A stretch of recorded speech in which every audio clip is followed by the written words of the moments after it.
Rex Mallory, a retired Army sergeant, preferred acres over square footage. After leaving the service, he bought a peaceful piece of land just outside a well-manicured neighborhood called Aspen Valley Meadows, a place where people played at rustic living, minus the actual chopping wood part. Rex never joined the local homeowners association, or HOA, and that didn't sit well with HOA president Charla Kintz. Charla had big dreams for a community gazebo and reflection pond.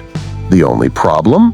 The perfect location for her project was on Rex's side of the property line. So, while Rex was away on an off-grid fishing trip, Charla seized the moment. She hired a construction crew using HOA beautification funds and began building on land that wasn't hers. Unfortunately for her, Rex returned early because his dog, Biscuit, had eaten something suspicious. As Rex and his cousin Daryl drove up and spotted a gazebo where there should have been open land, Daryl joked, "You sure you didn't order a gazebo?" The next morning, the two returned, dressed in camo, calm, and completely within their legal rights. Construction workers froze mid-hammer.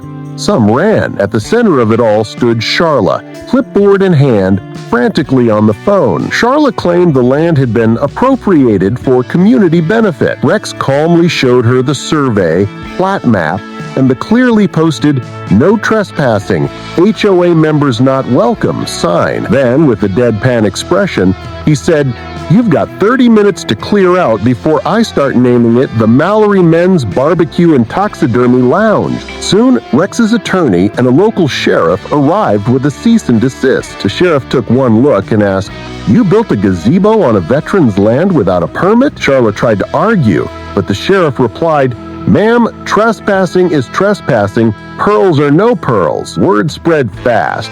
Neighbors, many of who had long suffered under strict HOA rules, gathered with phones recording.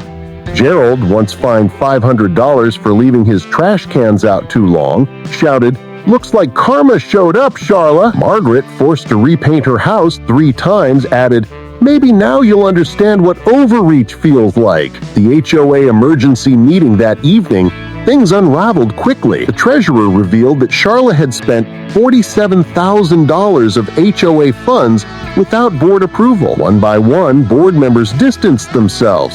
Even her closest ally denied knowing anything about the project. When Charla claimed, "You all voted for the beautification initiative," the minutes showed it was about planting flowers, not building on someone else's land. Then came the video footage of her telling workers to ignore signs and cut a fence. The mood shifted from tense to shocked. The lawsuit was swift and serious.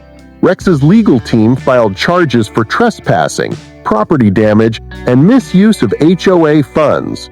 The local news picked up the story. Headlines like, "HOA overreach leads to legal firestorm" began popping up. Charla's real estate business collapsed.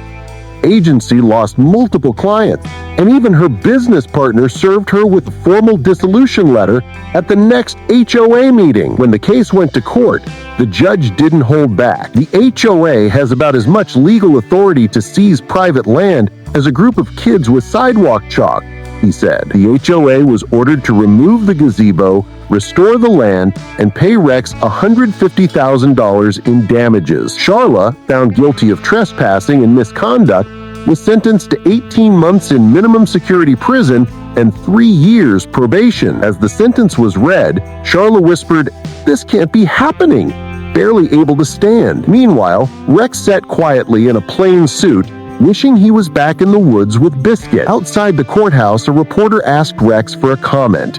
He simply said, "I just wanted to be left alone on my own land." Apparently that was too much to ask.